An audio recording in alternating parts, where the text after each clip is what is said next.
Let's see why Gaussians, because we could make a mixture of other forms of distributions. So what we like with Gaussians is most of the time related to the properties of the Gaussians.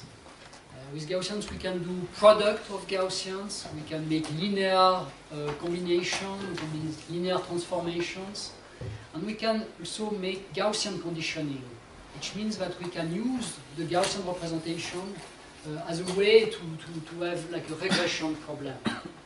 What I mean by that is that Gaussian can be used to represent the joint distribution of data points with some input and output. And then we can generate, for a given input, we can generate a distribution that is a Gaussian distribution being the probability of the output knowing the input. And it happens that this probability will be related to the linear regression problem that you have seen before. So we will use that in the context of Gaussian mixture regression. So we will use this Gaussian conditioning property. So formally, the way to state that is to say that we have some data point with some input element and some output element. So we will have the center of the Gaussians also having this structure, and we will have the covariance matrices that can be decomposed with this structure, with some input, output, and cross correlation element between the input and output. And what Gaussian conditioning is doing is to say that if I have a joint distribution following a Gaussian distribution, then my x0 knowing xi is also following a Gaussian distribution with these parameters, and these parameters can be computed from the original component. So what we do is we take this parameter, we cluster with the input and output element, and we use these different elements here to reconstruct what is the expected center and Gaussian for the output distribution. So this will be very useful when we want to extend locally weighted regression to a Gaussian mixture regression. Maybe something we can notice is that this output will depend linearly on our input, and our covariance will not depend on x hat. So some observation we can make. Then when we extend this to a mixture of Gaussians, it means that we can have a weighted sum of these Gaussian distributions, where each Gaussian is telling us what it's expecting as output. So here I've put in green the Gaussian conditioning formula for all of the Gaussians, and I will have HAI weight here that is computed based only on the input. So here I'm using only the marginal distribution to estimate how each Gaussian are contributing to this output estimate. So as a result, when I have data encoded as a mixture of Gaussians, my conditional distribution will be a weighted sum of Gaussians with these parameters. Now, what Gaussian mixture regression is suggesting to do is to approximate this mixture of Gaussians with a single Gaussian. So now what I will do with that is to find the best Gaussian representing this weighted sum. And this can be computed also explicitly. So it's something related to moment matching, where I would like to match the first moments, that are the centers, and the second moments, that are the covariances. It's related to the law of total mean and total covariances. And the idea is the following. So if as output I have this multi-peak distribution, creating some distribution like that, I will then estimate that with a single Gaussian. So by computing the center, the covariance, in this way, that is representing well this mixture of Gaussians. And I can do that with any dimension. So if I have weighted sum of Gaussians looking like that, and creating some distribution like this, I will approximate it with a single Gaussian. So now if we mix the two, so this Gaussian estimate of a mixture of Gaussians together with the Gaussian conditioning property, I obtain GMR. So these are the formulas that it corresponds to. It's very easy to compute. It's also very short code. And what it does is the following. Let's imagine that you have some input and output data. It could be trajectories, so it could be time, the time index as input, on some spatial dimension as output. So the first step with Gaussian mixture regression is to learn the joint distribution of the data. So at the beginning we don't say what are the input, what are the output. We just stack the two all together and we try to fit a mixture of Gaussians to it. So here, if we use two Gaussians, this is the kind of thing we can obtain. And then we discard the data. So it means that at this stage, we have very few parameters representing our joint distributions.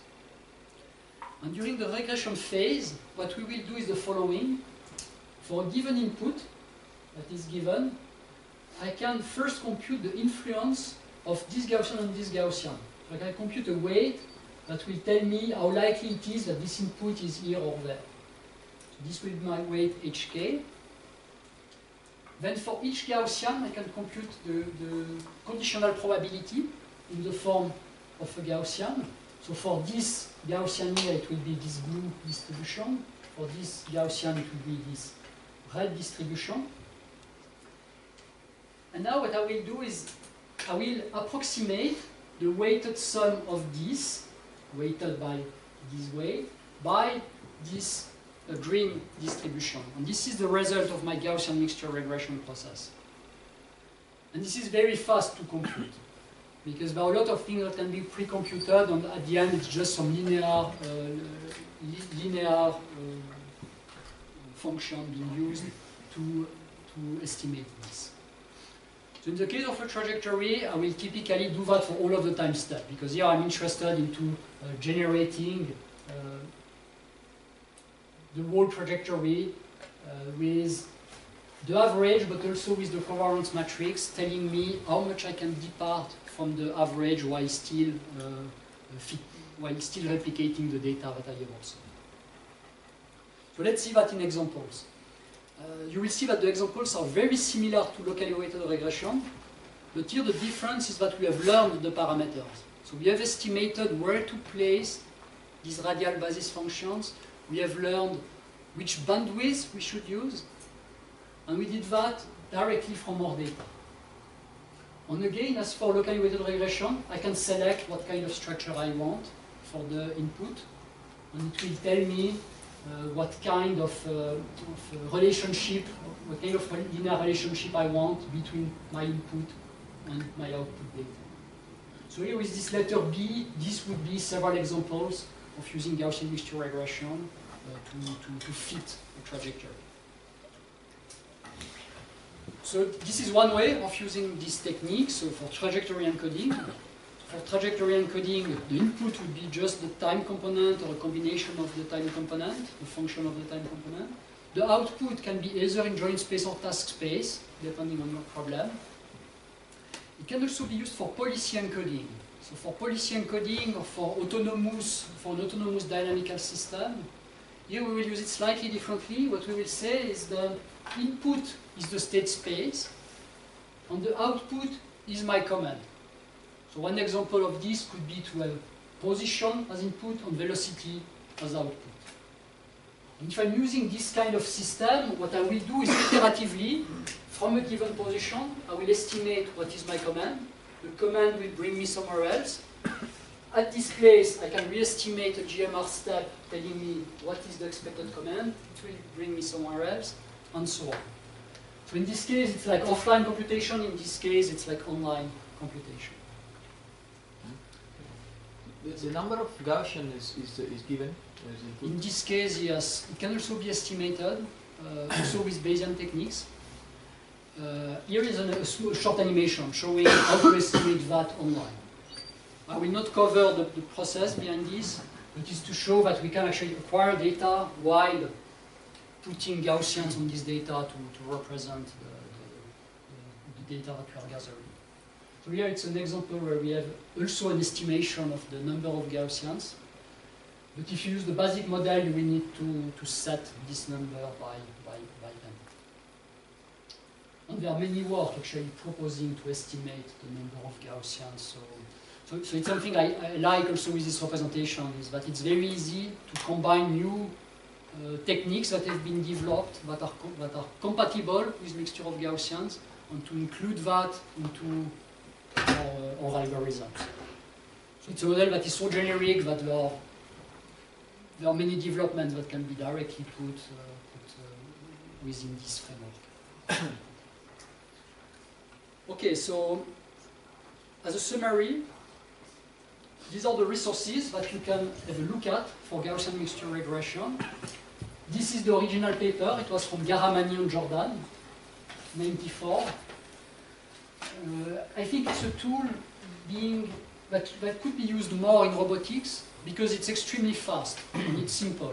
So I guess it has all of the components that are required, where we can have the learning phase, where we can take, if we want, a bit more time, but when we need, after, to generate things extremely fast. And this is the structure that is allowing to do that, where later on the regression part is extremely fast to compute.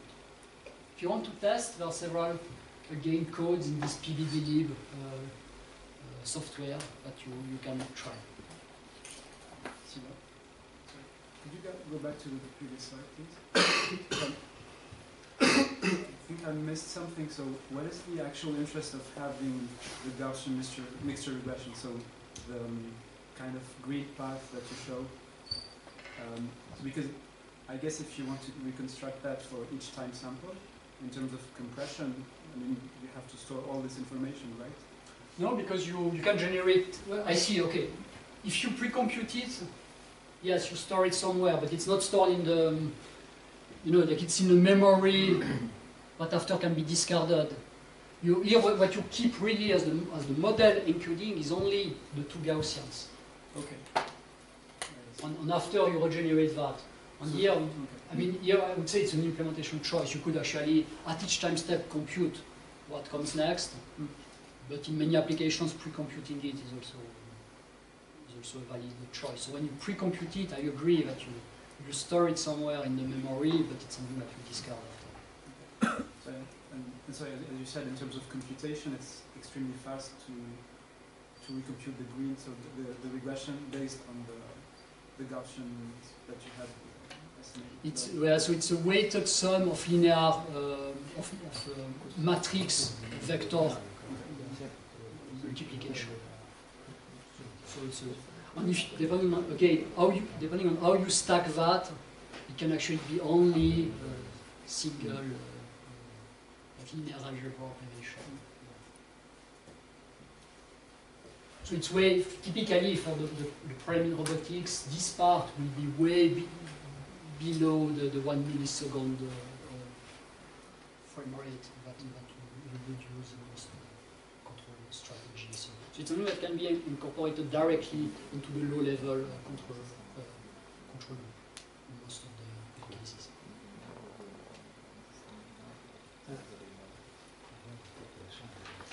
Okay, maybe one last basis functions I would like to present is related to Fourier series. So Fourier series have also been maybe not considered so much for movement primitives, while they are holding all of the essential elements that we will need, especially when we have periodic movements. It's using the same principle by combining cosine functions in the most simple case, where you would have cosine of different frequency, and by superposing these cosine functions, you would rebuild a movement. The complete way of treating that is to consider complex numbers. So what we would actually have is not only this cosine part, but to have some exponential function being complex, meaning that we have two parts, one being real and one being imaginary. but you can already do quite a lot even if you take only the cosine part of it. But if you take both parts, there are interesting properties in the same way as there were interesting properties with the Gaussian distribution, with the techniques I showed you before. Here the interesting properties are that a cosine signal in the spatial domain will be just a peak in the Fourier domain, and a Gaussian will become a Gaussian. So we have this kind of rules that are very helpful when we want to represent and encode movements in very compact way by using Fourier series.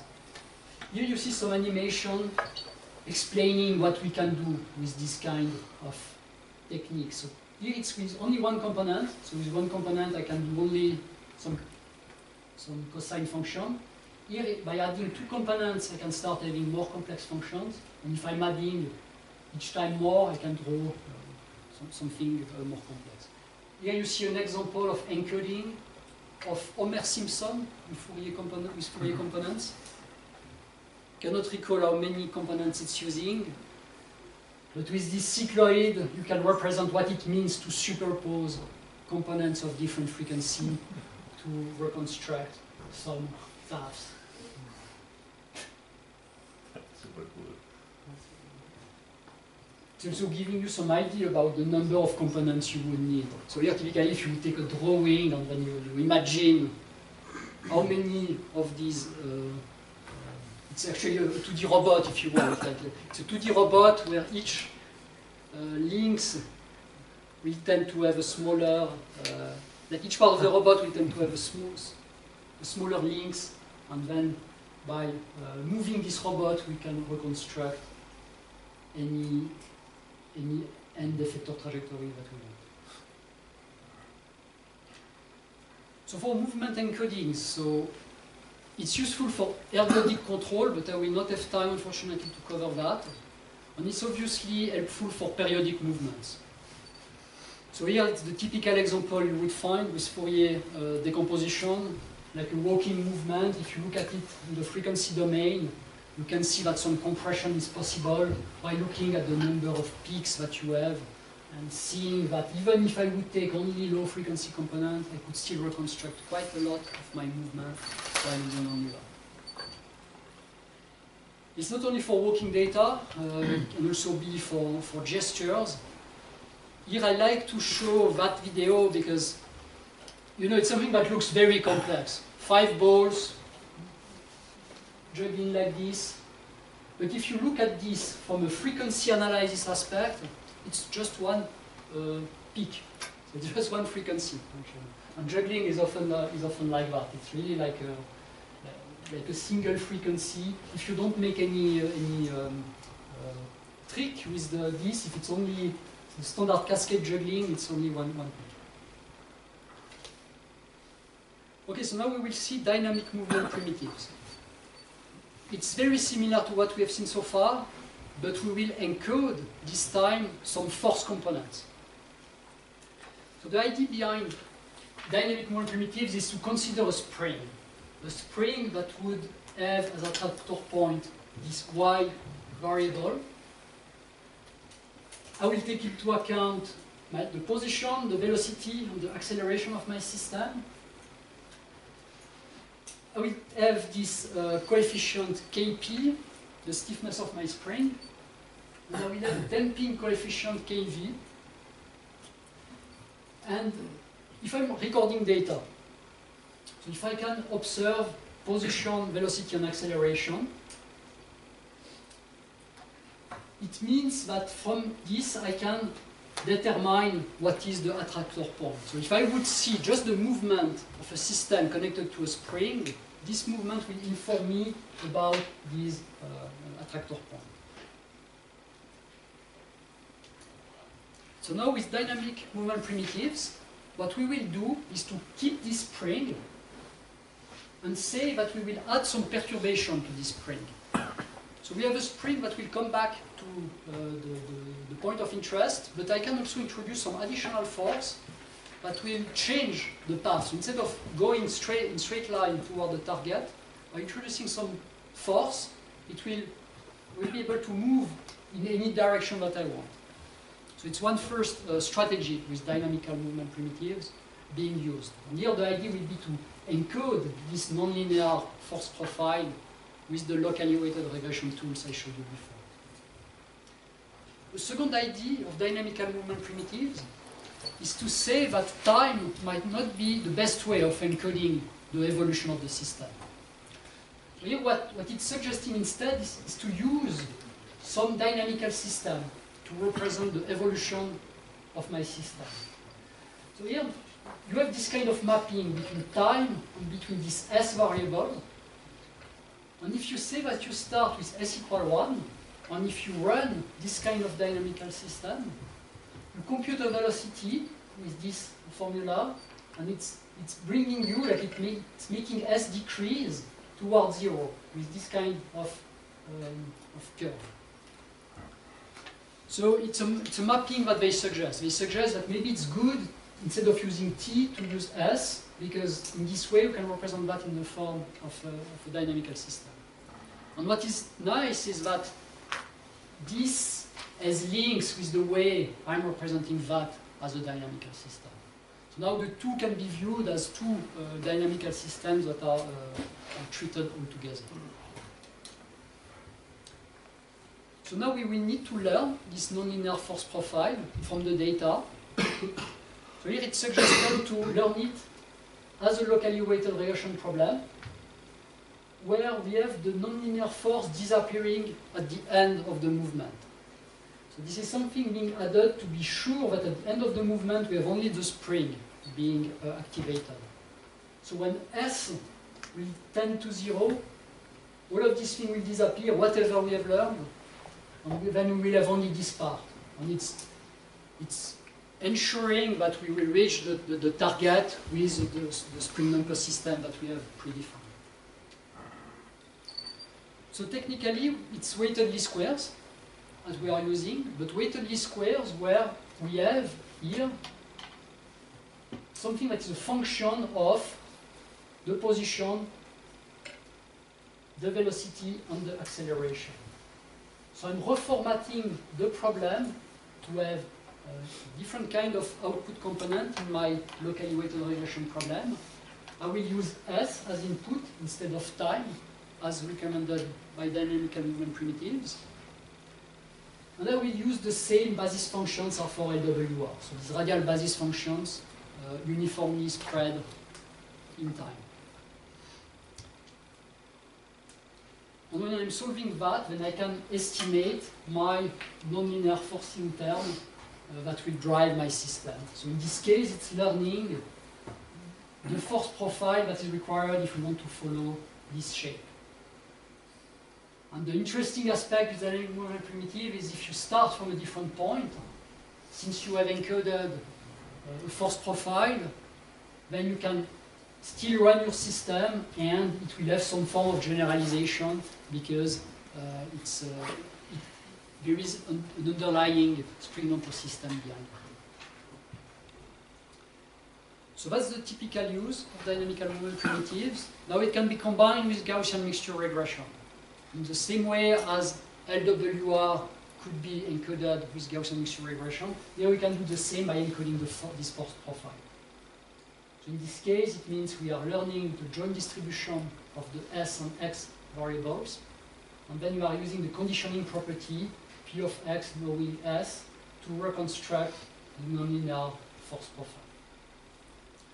So here it's to show that really, like, all of these techniques are linked together, and if you have a good understanding of what is the core of these techniques, then you can mix them and also go beyond them and introduce new ways of creating movement primitives for robotics application. Could you go back to the previous slide? When we set up the xi to be the vector of all of our sort of phase variables, or the s's, where does our notion of the different alphas with which those s's may be decaying enter into the analytical solution at the bottom, or does it not? No, it's influencing, here you know it's introducing some mapping between T and S, and depending on the value of alpha, this mapping can become strongly nonlinear. Like for big value of alpha, it will make something, you know, like something of an exponential decay. So what it means is and it's one of the actually issue with DMP, is that after you will have some kind of heterogeneous encoding about your movement because of this mapping. So it might mean that maybe at the beginning you will need forcing terms that are not very big, and at the end you will need very big forcing terms in order to drive your system to follow some shape. So you have some kind of heterogeneity between what you encode that can create problems. Okay, but the coefficients big Fk are not functions of any type. They're constant across all time, or across all S time as well, right? So we solve for them as like global coefficients of the whole sequence. Yeah, it's like you remember the linear trend that we had. So then I can show it here. Like this linear trend. Yeah. It's representing this. Yeah, but then if say S3 decays at a much faster rate than S1, because we've chosen different phase variables for different, let's say, joints. So it will take it into account when estimating F. Okay. So I was just wondering where that appears in that xi vector. So it's appearing here actually, because here you compute S at time step 1, S at time step 2. Like here you actually give the value here that are going from 1 to 0. Okay. And depending on alpha, it will go down to 0 yeah, I see. more or less fast. I see. Yeah. So it's inside this that you get the right. Yeah. information about Thank alpha. you. I would argue that if you don't use alpha, so if during reproduction you keep the same alpha, I would argue that this mapping is useless. So if you don't exploit that, it's just a reparametrization of time. But if you exploit it, like if you have, for example, a smart way of changing alpha on the fly, depending on what happens, here it starts making sense to represent this as a dynamical system. So the influence of this Fs will decay with time. So in the end, the trajectory will be less. It will be zero. Important. It will be zero. Is this? I mean, why we do that? Why they do that? So first, like from a locally weighted regression perspective, like to apply weighted least squares, we don't need this S. So we could also do it without the S. Yeah. And here it's supposed to learn that at the end of your movement, for example, if you would have very good demonstrations with zero velocity at the end, and converging like a spring, then probably you would not need this S. But here the S is ensuring stability of the system. So it's why people like to put it in this case. Here you can really give guarantee. Like you can say that when time tends to infinity, you have S tending to 0, and we know the exact behavior of this system. If you don't put S, then if your system has learned that there is a big force at the end, then you cannot ensure that where your system is going. So from a curve fitting point of view, it's not required, but from a dynamical perspective, it seems smart to add some term like this. Okay. So you do an exponential shape with time, Yeah. and then you say that you can change alpha on the fly. Then finally you have any kind of function. If you change alpha on the fly, you just have a decreasing function. That, I don't know.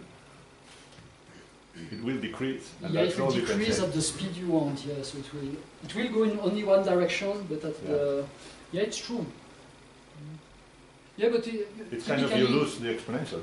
It's used typically to, usually what you do is this kind of thing, like you are staying here, and then when you have someone holding the system, for example, Or you stall it? you stop it. So it's one way to actually make some part of the curve staying at the same place, and then when you release the perturbation, it's continuing like that. So most of the systems I've seen so far tend to put alpha equals 0 when there is something happening, something unexpected happening, and then putting it back to the alpha.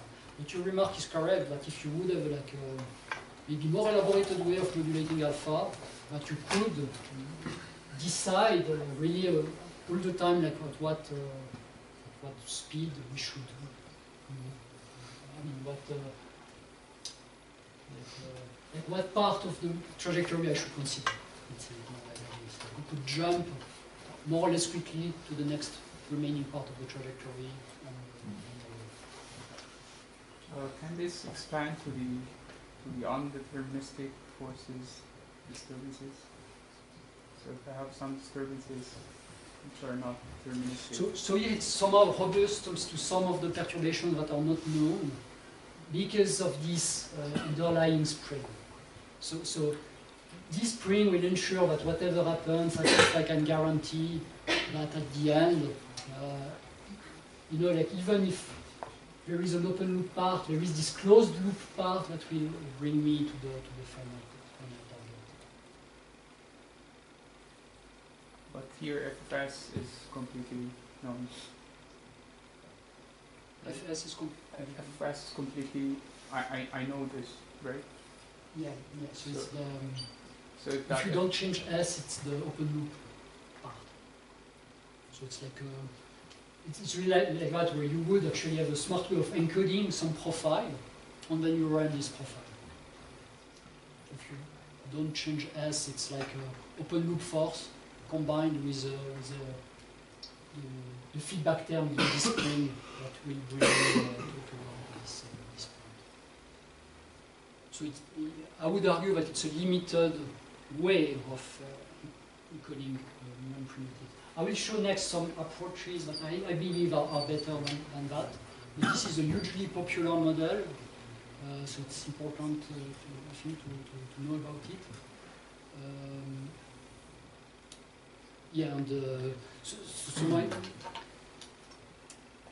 And I think that what is important is that, again, there are connections with other techniques, so it's also good to see these connections and then being able to know for our application what we need as a feature in this model and how to connect this with other models.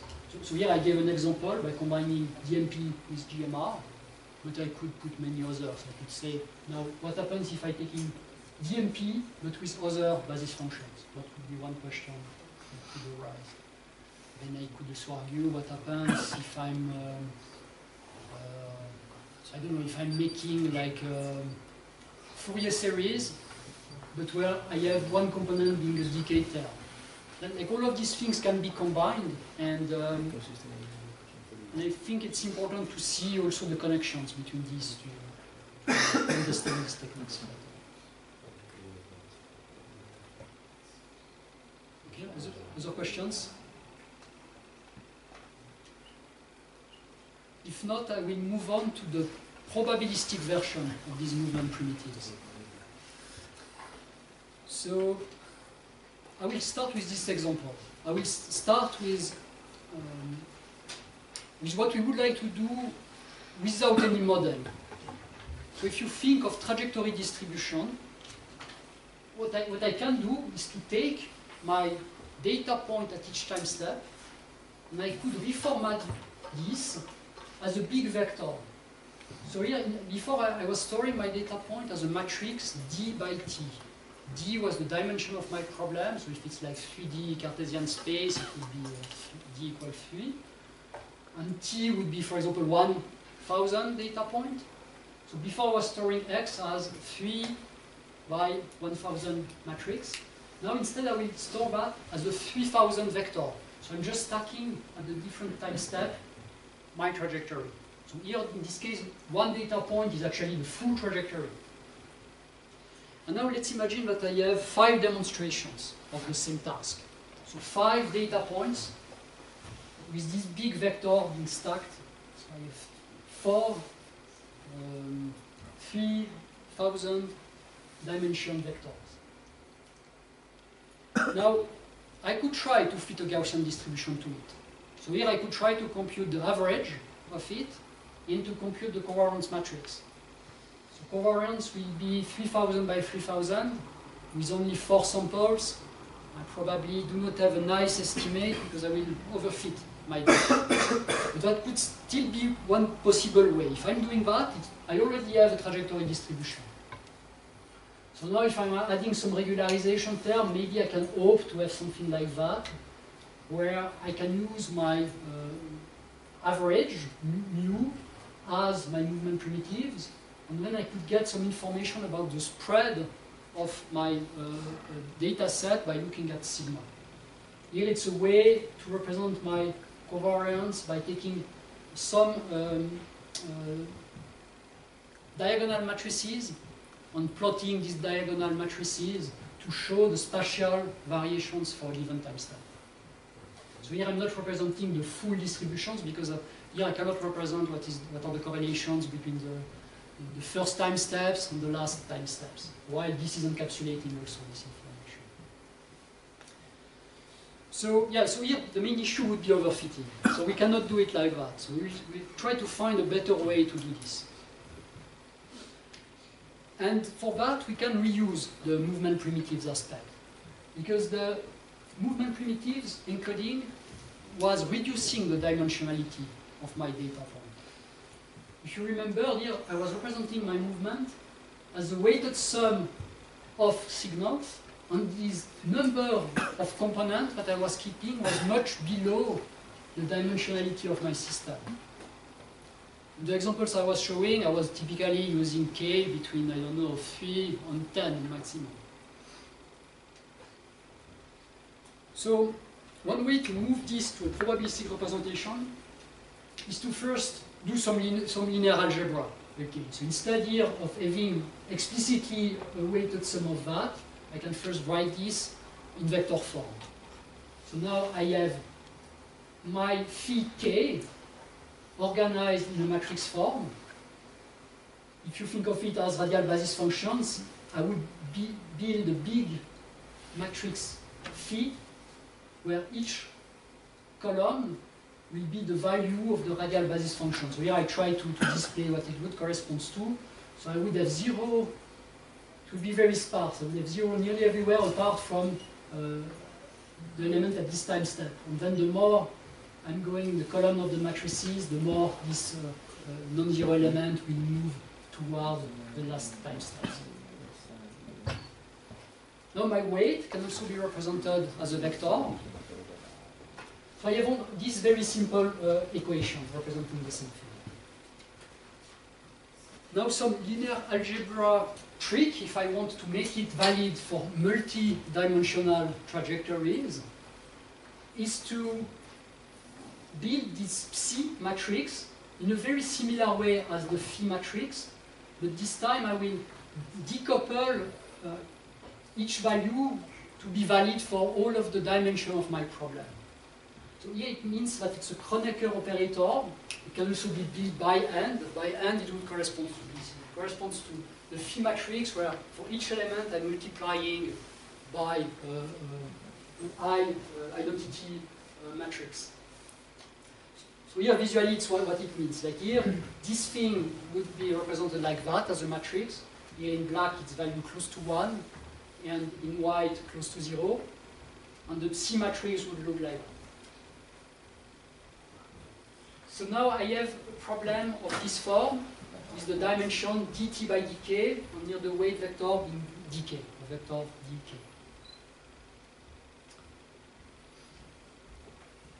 And now I have this linear operation. So before I was trying to fit a Gaussian directly to this data point. Now what I will do is I will fit in this subspace of reduced dimensionality. This will act as an operator that will project something from here to here. And here it happens that this subspace is much smaller than this space. If you want, I'm doing that. Like this distribution, instead of trying to estimate it in this space, I will first project it in this subspace of reduced dimensionality. Here I will do my statistics. So if I'm collecting for each demonstration a W, Then here I will compute the average of this W and the spread of this W. So we'll have a Gaussian being much smaller in dimension, with mu W, sigma W. And then I will use the reverse operation to project this into the original space to build these red distributions. So it's involving a pseudo-inverse. So here the pseudo-inverse is to move from xn to wn. And then in the other direction, it's just this linear operation being used.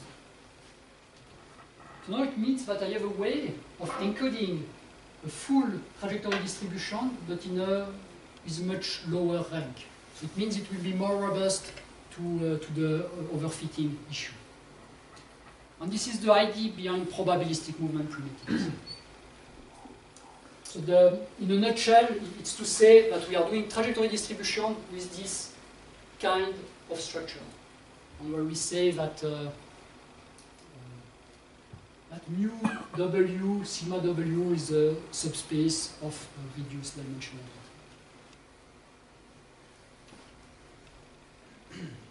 So here it's also possible to make connections with different techniques.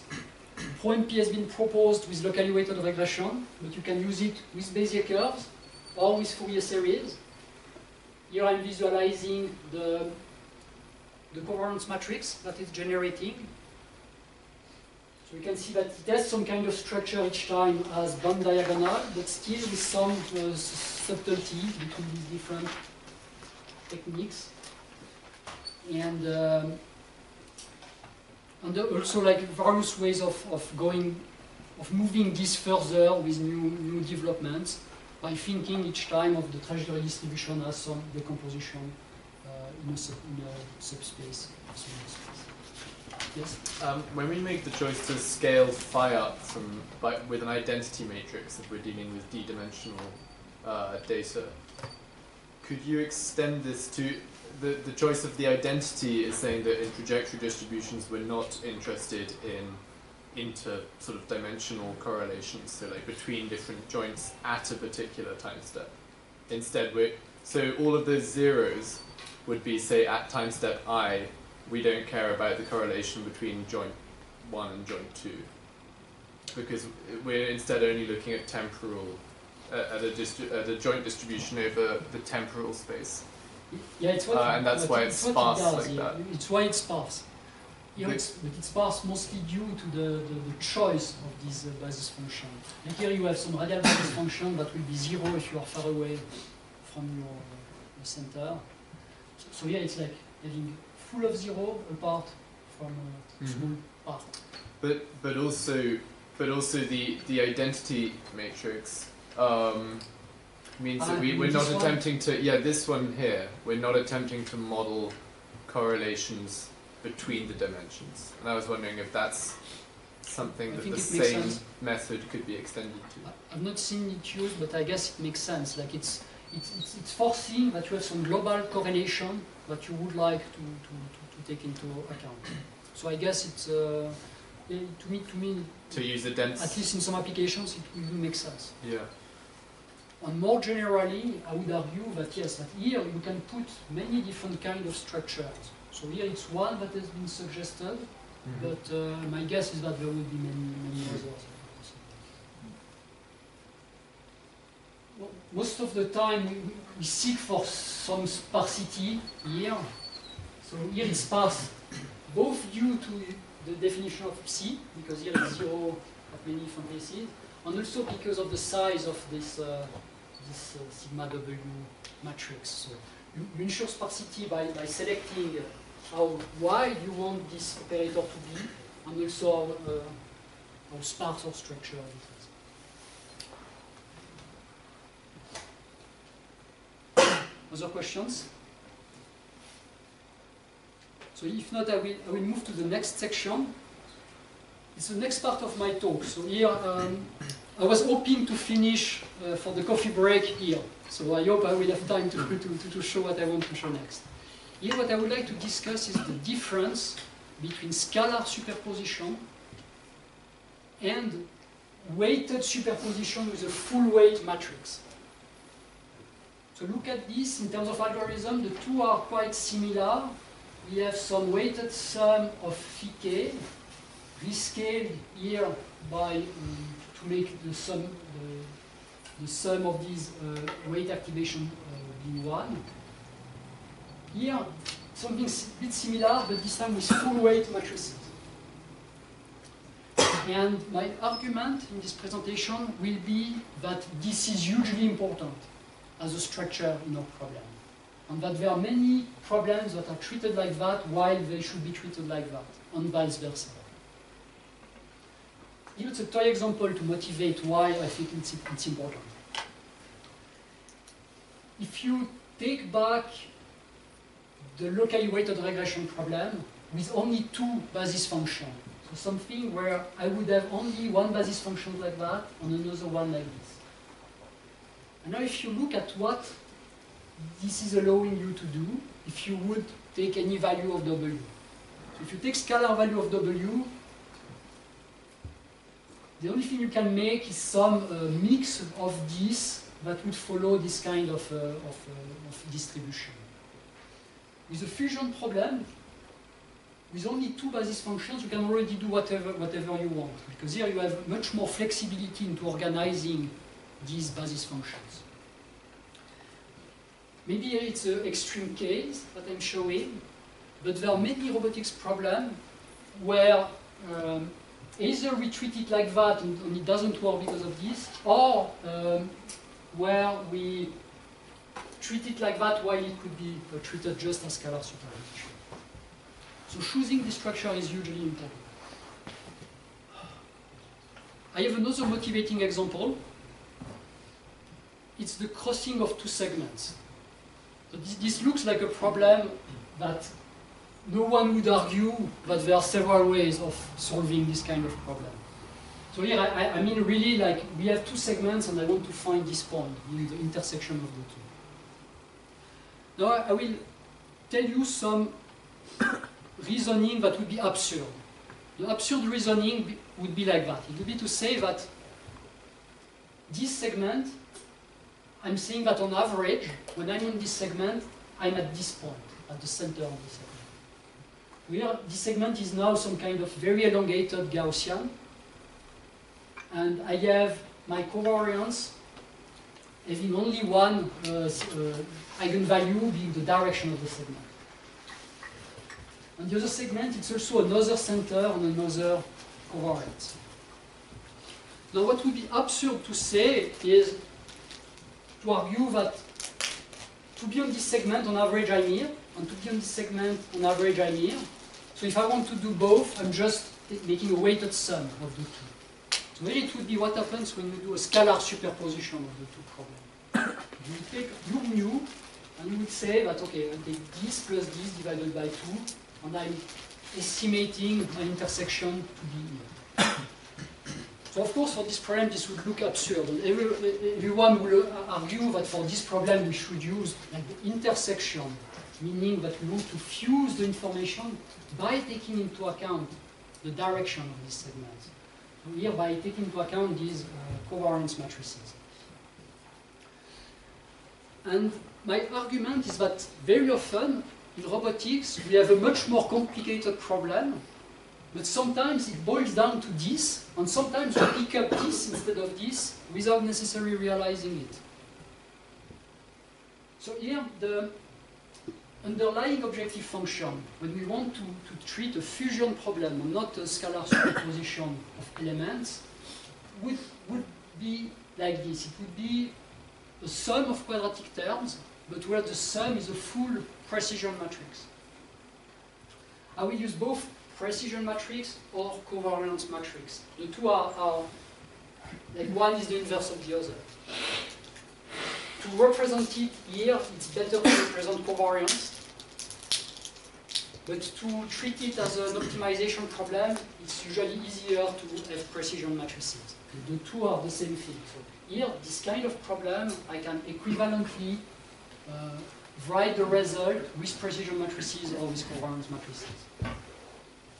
With precision matrices, you can see that it's It's the same as what I have put here. So with two components, it's just the W1U1 plus W2U2, and this scale by this W1 plus W2 to the power of minus 1. So here with full weight matrix. With covariances, I need to make the inverse all the time. So when we have some kind of quadratic objective function like this, we can solve it explicitly in this case. When it's quadratic on the sum of quadratic terms without constraints, here we even don't need to have a solver, we directly get the analytical result like that, which is computing the crossing of these points. So it's equivalent to a product of Gaussians. So each time we will see that, we don't really need to solve it explicitly. If we have this form, we actually know the result, it's a product of Gaussians. It's used at many places. I'm giving the example of the Kalman filter. It's often happening that it's used without necessarily emphasizing, but it's a product of Gaussians. With Kalman filter, usually people emphasize it. The Kalman filter problem could be the following. Let's imagine that we have a model of our system, like the evolution of our system. This is a robot. So we knew at time step 0 where it was, time step 1, time step 2. At time step 2, maybe it was a bit fuzzy where it is, so we can represent as a Gaussian distribution. We don't know exactly where it was at time step 2. And now is the question to know where it is at time step 3. So one way to estimate this would be to trust our model about the evolution of the system. This model, if it's a linear model, in this case, it would tell us that it should be here. Like it's following what we had at the one time step before. And if we observe the command, it's telling us, okay, I guess it's here. But now we might have a sensor also telling us where the system is at this time step 3. And maybe this Kinect here is telling us that the system is here. The Kinect here, maybe it will observe only position. So here it's why I'm still using this equation here. If x is a state space with position and velocity, maybe my Kinect will locate only the position of the system. So we have here this mismatch of information, and we need also to fuse this. And in this problem, it's also smart to use full weight matrices and not make only the average between the two. Because maybe my model doesn't know exactly where the robot is along this axis, but maybe it's certain that the robot didn't jump. So if you know that your robot cannot jump, maybe here you are certain that it will stay within this region in the vertical axis. Your Kinect, you might also get some uncertainty that is shaped like an ellipse. You know, a Kinect, it will likely be more precise in the plane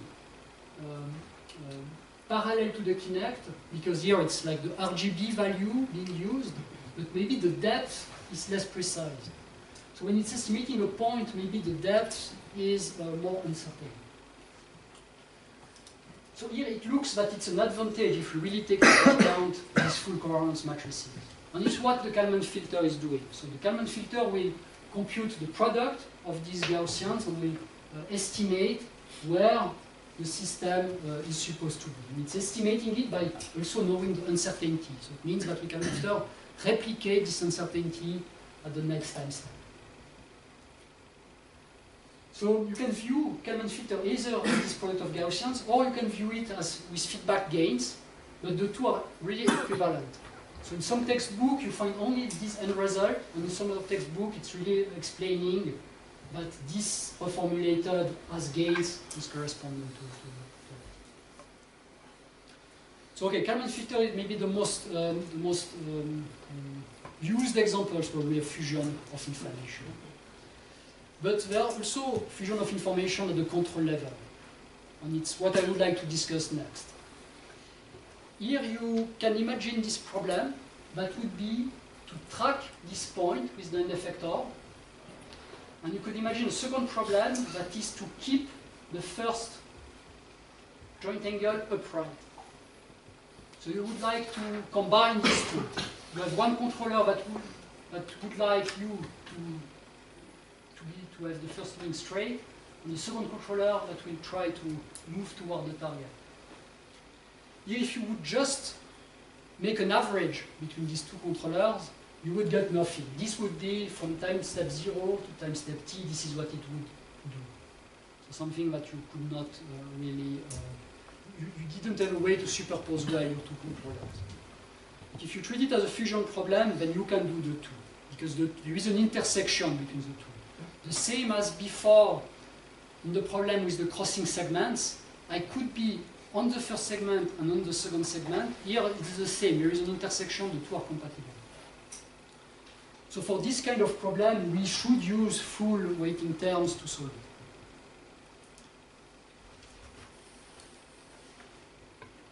So my message here is that with full weighting terms, you can actually do quite a lot. You can do scalar superposition if you have the weight matrices just being isotropic matrices.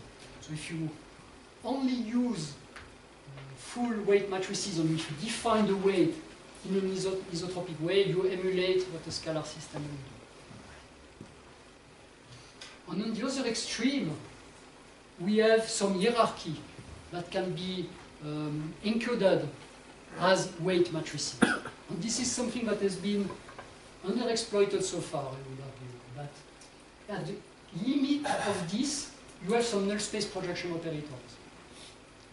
So it means here that you can emulate some hierarchy constraints by viewing it at the same level by having weight structures where some of the dimensions are some of the Gaussians are extremely angulated.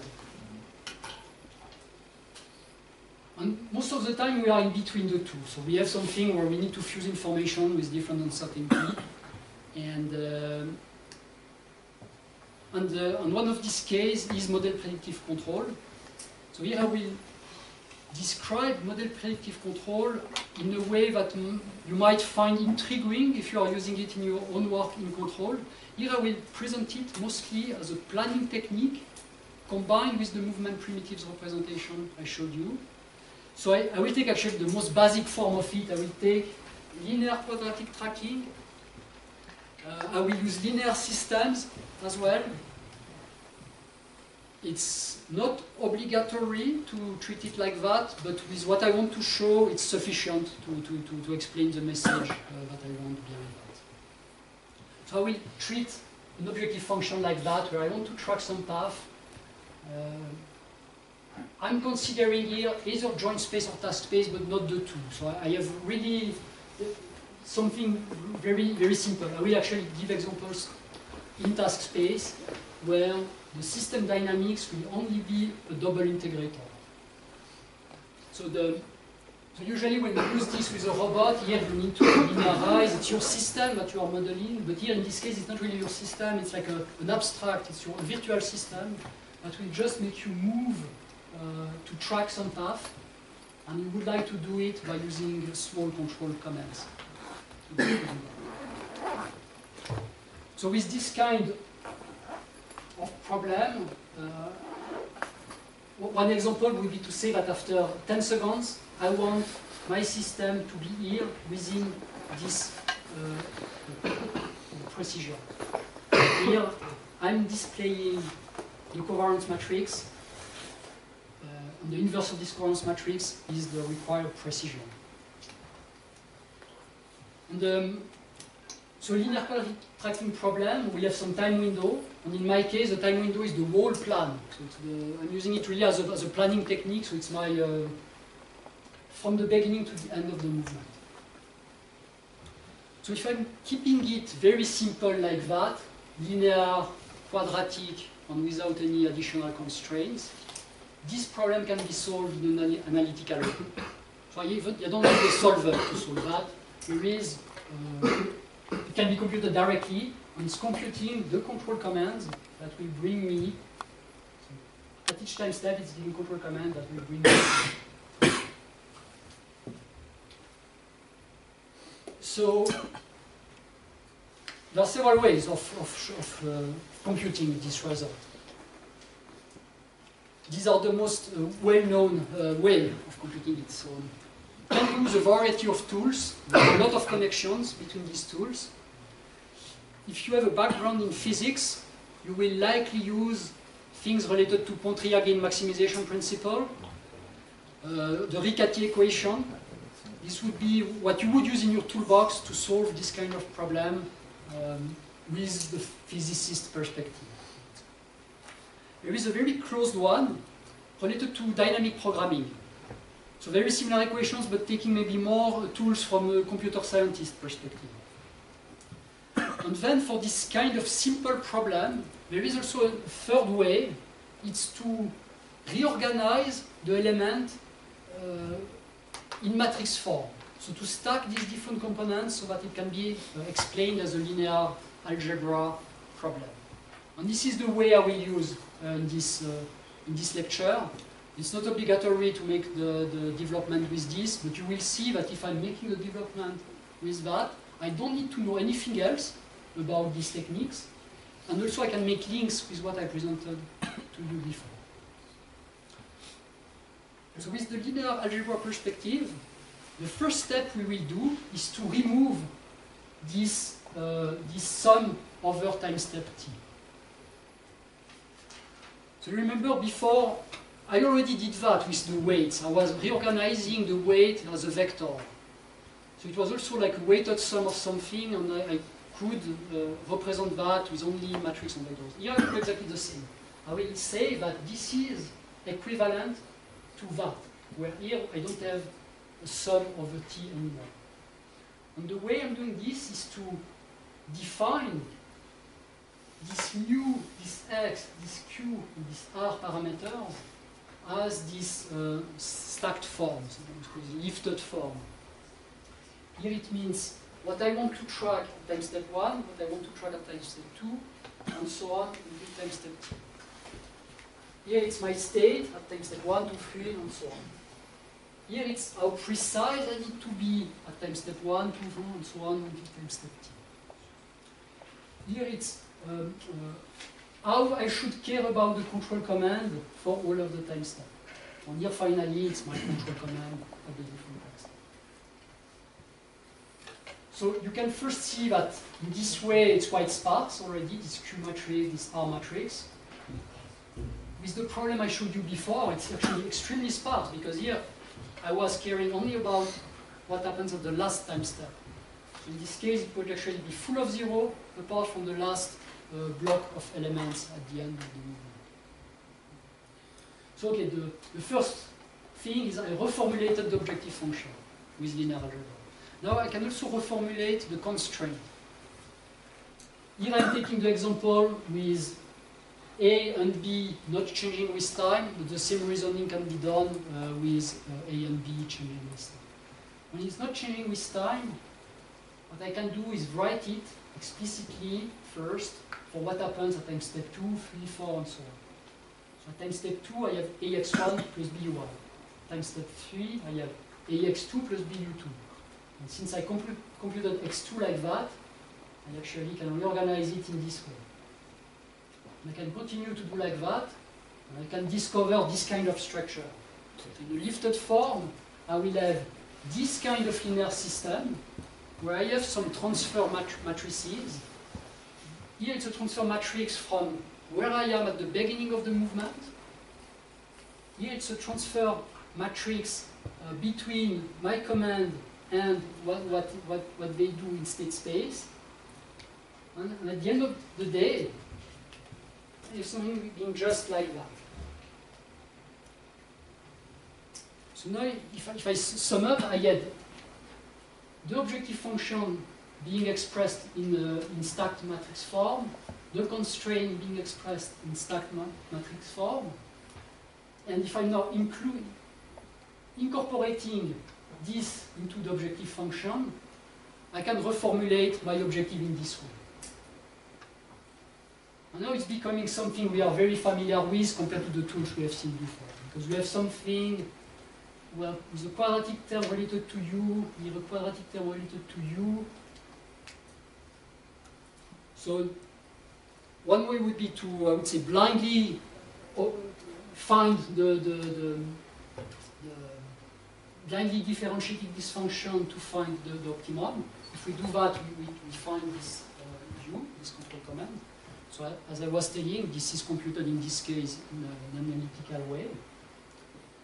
But maybe a smarter way would be to remember that this we know how to solve. But this is a product of Gaussians. And if we know that, it means that we can estimate that, but we can also estimate the uncertainty that we have around the control commands. So it's some way like a Bayesian formulation of this linear quadratic problem, but is also encapsulating the variations. There is one way to visualize it really with Gaussians. It's in the control space. You need to imagine you are in the control space with u for all of the time step until the end of the movement. So here we can visualize what the tracking Gaussian is telling us to do. So if we would not care about the control commands, the tracking system would like us to go there. And it's also telling us that we have this kind of uncertainty that we want to track with this precision. And this part is telling us to stay here, not to move. So this one, is trying to make low control commands. So if you would use only that, the simplest way of having low control command is just to be 0, not to move. So here is one Gaussian telling you to stay here. And what the linear quadratic tracking problem is finding is the intersection between these Gaussians. Here it's an intersection with this high-dimensional space. So it's not only the crossing in this 2D plane, it's something where you have Gaussians along the whole time window. So here, this one, it can be, it's a bit more difficult to represent, but if we take a slice, we can still represent it. And this u hat is the solution of this problem, and the covariance here is telling you how much you can go around this solution and still satisfy your problem. So it's like a Bayesian view about this linear quadratic tracking problem. These are some examples. Here it's a task where I'm starting here, and I want to pass at the third part of the movement, I want to pass through this key point. At the 2/3 of the movement, I want to pass here. And at the end of the movement, I want to be here. So here my Q matrix is 0 everywhere, apart from these 3 different time steps. And I'm setting the problem so that here I want to pass with quite high precision. So I have Q being quite big, then I have here Q being quite small, and then here at the end Q being quite big again. So it's just one way, I'm just illustrating with one example. So if I'm setting Q like that, I can compute explicitly my distribution in the control space, and I can, due to the linear relationship that I introduced, I can also compute what this distribution will look like in the state space. So here in the state space, it would look like this cube of trajectory that is telling me how much freedom I have to do this task. And if you look at this cube, it's quite interesting what it does. So on average, it would suggest to go there. It's not passing through this point because it's quite costly. Like it's trying to have a good trade-off between tracking, but also using low control command. So here, since we don't care so much about tracking this precisely, it's better to take a shortcut because it's using just lower control command to do it. This tube, you can see that it's decreasing here because there are not much options when you arrive toward this point. And it's decreasing here again. So the goal in the next slides of the applications that I will show related to that is to exploit this tube of trajectory. So not necessarily to reproduce only a single one, but to see that as a distribution. So to sum up, we have a control problem with an objective of this form, as a planning problem in this case, but it can be extended to model predictive control. Here we are learning mu and q from the demonstration. R is usually set as with respect to the robot. So here it's mostly hardware dependent. It depends how much torque or acceleration command we can use. And in the next couple of slides, I will show you ways of estimating mu and q from a set of demonstrations. So one way would be to use a Gaussian mixture model. In this case here, I will use a small extension of Gaussian mixture models, which is called hidden semi-Markov model. It's a model also representing the transition probability between the different states. It's a model that is also like organizing in time which Gaussian comes after the other. It can also represent how long we are staying in each of these Gaussian. So it can also use a distribution to tell how many time steps I'm supposed to stay in each Gaussian. If I'm using this, I'll just keep that, I can represent a set of movements represented here by these 5 lines, these 5 curves in gray. I can represent it very compactly by having centers mu, covariance matrices sigma, some transition graph being a 3 by 3 matrix telling me how likely it is that I'm moving from 1 to 2 or from 1 to 3, and some distribution about the number of time steps I'm staying in each of the Gaussians. So if I have this as a representation, as a movement primitives representation, what I can easily do is regenerate some paths, some reference paths that should be used as a to track. So here, this stepwise reference path will be quite crude because it's only telling me that it's staying in a Gaussian for a given amount of time and then it's jumping to another one. So it's like a stepwise reference path. So it's something where it would jump directly from here to here to here in one time step. So obviously I could not run that on the robot. I need some other mechanisms to do it. And the model predictive formalism is helping us to do this because it's giving us an objective function that is exactly what we would like to do. We would like our system to move smoothly from one state to another by taking into account the precision matrices. And we have here all of the components that are being incorporated into these objective functions in order to solve our planning problem. So if we keep it as it is without any additional constraint, this system is generating that kind of behavior. So it's computing control commands that will bring my system first in this plane, that will move smoothly through these different key points, and that will make transitions that make sense depending on the covariance matrices that have been used to encode this movement. So once again, this is computed analytically. So here it's even not requiring a solver. If we keep it simply quadratic like that with linear systems, it's giving me a way to regenerate data, movement data, through this crude reference path that was a stepwise reference path. Sorry, I didn't really understand this. So ST is given, like your states or your modes are given, or no, ST is generated. Like here, you have you first have the most likely state you should start with. And that you have to do. One. Do you have to do inference for that? You can. Otherwise, in this I'm case, just wondering this how you decide which Gaussian you're in. In this case, it took the one with the highest likelihood. So what it was doing is to keep only the most likely state, Okay. keep the the highest probability, the number of time steps having the highest probability. So it's really like taking here like one meter.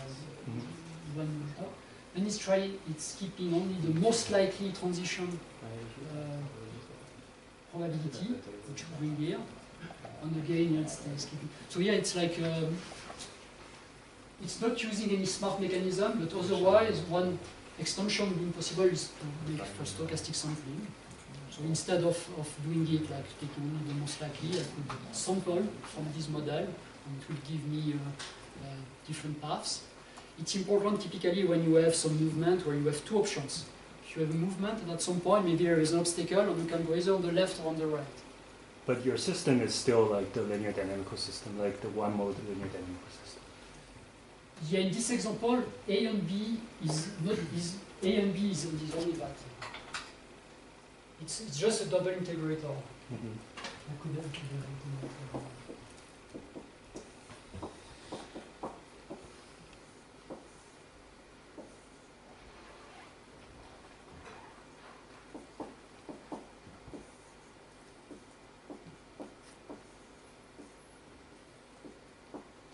It's just telling this. So here, if I'm putting like a stats plus with x.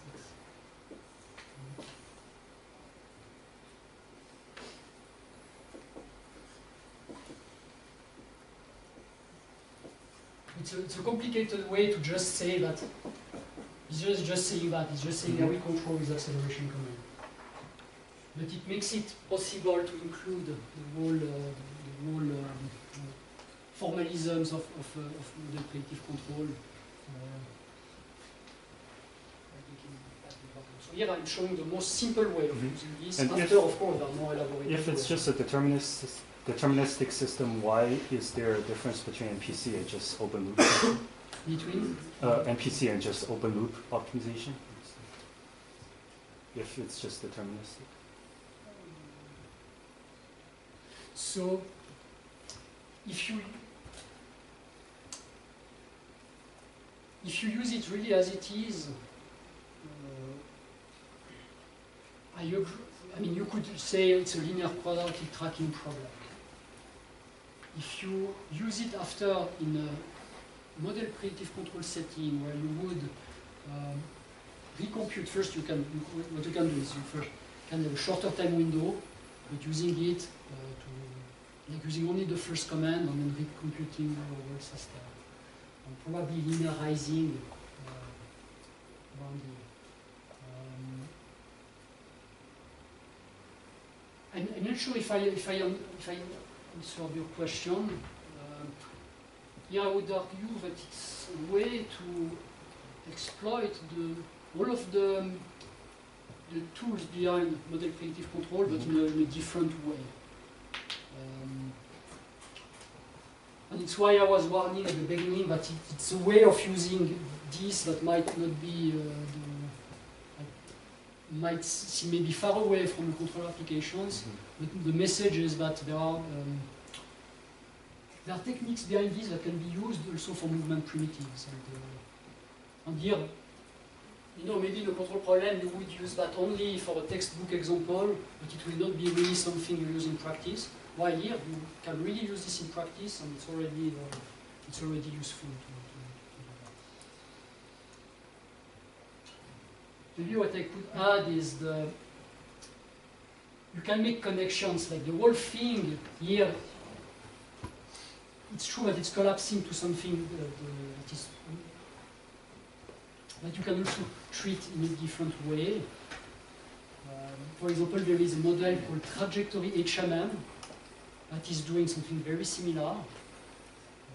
But here I would argue that it's allowing to reuse techniques from MPC in an easier manner by making this link explicit.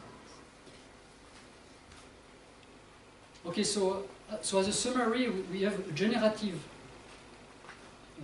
way of synthesizing movement data, and this is following some form of minimal intervention control principles, in the sense that it will exploit the variations that are allowed by the task, and it will cope with these perturbations only if they have an impact on the task. Here you could see that here it's coming back slowly toward the average. And it's because here it knows that there are some variations that are possible. So it's exploiting these variations within the movement generation mechanisms. In this drawing, just to clarify, this blue covariance is kind of flat, right? Yeah. This is like a 3D drawing, and the blue one is flat. Yeah. That's why the first. Why it's coming back fast? Yeah, yes, it's exactly this. Yeah. It's not entirely flat, but much flatter than the. So here it's like the system has observed that everything was on the plane. So if it starts not on the plane, then it will come back with high gains. Okay, so this is a summary. So this is what we did so far. So we have represented our control commands in this way by starting with a generative model, first computing a sequence of hidden states, then filling the precision matrices with this value, filling the reference with this value, and then introducing that as a control mechanism. This is another visualization of it. It's exactly the same, but this time it's showing that, if we introduce perturbation, it's showing what would happen. Here we are in different stages in the movement. And here this flow field is representing what would happen if we would move away our system. And this is a useful visualization to see the effect of these quadratic objective terms. It's actually making some target that is changing with time, and it's making some convergence behavior that can be represented as ellipses like this. And there is a tight link between what we have seen before with the dynamic and movement primitives, where we had spring damper system representing our movement. Here it's part of the solution. So the solution is finding something where we have one part being open loop and one part that can be represented as full stiffness and full damping matrices. So here you are like switching between a kind of potential fields? Yeah. Okay. So you can view that as potential fields. But is the DMP, the dynamic motion primitive, that already, as distinct from all the other motion primitives, it is a controller in a sense, because you have this, like you have that attractor landscape at any point in time. Yeah, but I don't have the slides with the attractor landscape of the DMP, but the one related to DMP is less. Like the spring is connected to the end of the movement, while here you have the attractor point that is moving with the evolution of your movement. Yeah, exactly. But it's a useful representation to see what happens when there are perturbations. So this flow field with movement primitives are also helpful to debug what is happening. Okay, unfortunately, I'm not sure I will have time, so I think I will just maybe put one slide as highlight for the next part, because I won't be able to fill everything. Are you going to upload the slides somewhere? Yes. I'll just show this one as a key highlight. And it might answer your question as well. Why trying to make these links between linear quadratic tracking problem and movement primitives? The link that I would say is the most useful is that we can also have another sum, being a sum over different coordinate systems. So now we can think of movements associated with different referentials. Here you see an animation where we have one referential related to the robot itself, and one referential related to an object, here a shoe that we would like to grasp. This problem can still be solved with exactly the same techniques, with product of Gaussians. And here you can see the result of the product of Gaussians in yellow. And as you can see, it's making the movement adaptive to the reposition of the object in the environment. So here we have the red Gaussians being the one associated to the robot, the blue Gaussians associated to the shoe, and the crossing of the two being these yellow Gaussians. that relates to the one being used in this objective function. So it means that what I showed before with the tracking strategy, you can also represent it like that, with some referential to take into account, some other referential to take into account. Again, this type of regularization term that is telling us that if you stay there and you don't move, then you don't use energy. And the fusion between these two is making a compromise between different coordinate systems. So it's one of the highlights I wanted to emphasize is that these model predictive control techniques can also work very elegantly by considering multiple coordinate systems. This is another animation with this toy example, with the movement to go from here to here. This is the encoding of the movement in these different coordinate systems. And this is a visualization about what happens when we move around this coordinate system for the generation process. So here there is one coordinate system that will tell us that the movement should look like this. It should start from here, and then it doesn't care so much about where it should go. And for the second coordinate system, here it learned that at the beginning it doesn't care so much, and at the end it should go to a very specific place. The fusion of the two, the crossing of the two, is represented by this Gaussian, mixture of Gaussians, that can adapt to the situation. So here in this example, we are computing a controller in an analytical way that will regenerate this path and with this distribution. So if I'm taking the distribution in the control space and I'm projecting it back to the state space, I would have a tube of trajectory, and some part will be constrained, like the beginning and the end, and some other part will be less constrained. And this is, I guess, something that can be exploited to generate, to sample new movements. Because it means that here, if I'm sampling from this distribution, I'm generating paths that are not the same as the demonstrations. Here I'm even in a situation that has not been observed, but all of these paths looks feasible as a generative mechanism in my problem. So I guess time is over, so I will stop here. I will put the slides online, so the part I could not cover will be also online. Are there maybe any last question before we close this morning session?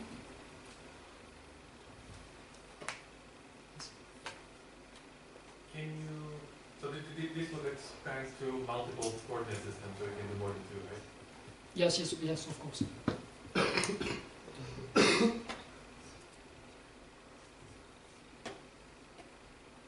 And the way it's computed, like we already transformed the sum over t into a stacked form, and here the sum over p coordinate system is just a simple extension. I mean, algorithmically it doesn't change so much, but in practice it's introducing like new way of treating a problem, like a planning problem with multiple coordinate systems. So why is it semi-Markov instead of just Markov? When you have this transition, so the transition matrix is Markovian, but the duration model makes it only semi-Markovian. I would say it's a subtlety that is not really important for this problem, but I will try to come back to this. 78? No. I don't know. Well,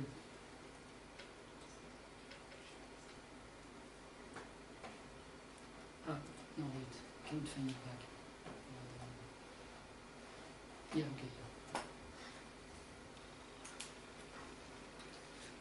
So here it's Markovian because we care only about the last time step for the estimation. But here, because there is this measure about how long you are staying in a state, it's making it semi-Markovian.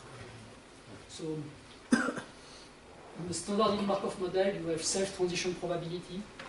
Here you don't have self-transition probability, and you have this duration model. I see. It's a big name for a model being again quite simple, at least in terms of the representation.